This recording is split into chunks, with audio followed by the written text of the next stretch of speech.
Then, out of the shadows, they saw movement.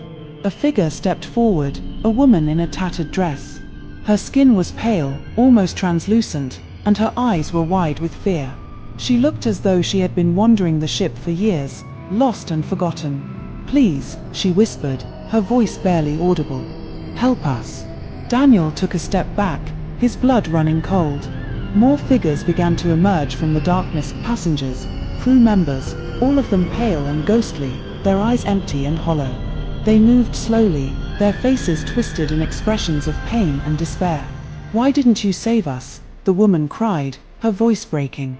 Daniel's flashlight flickered and died, plunging the room into darkness. Panic surged through him as he fumbled to turn it back on.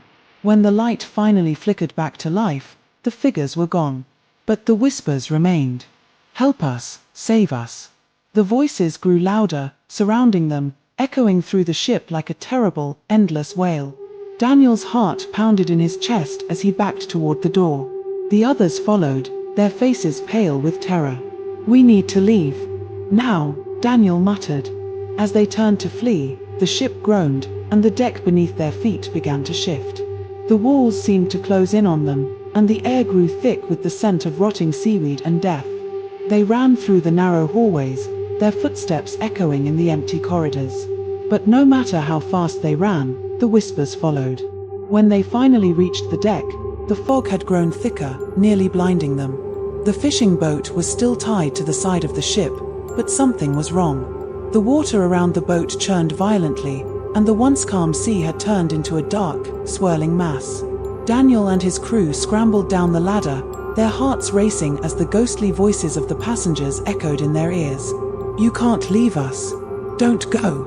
The moment their feet hit the deck of the fishing boat, Daniel cut the rope, and they sped away as fast as the boat could go.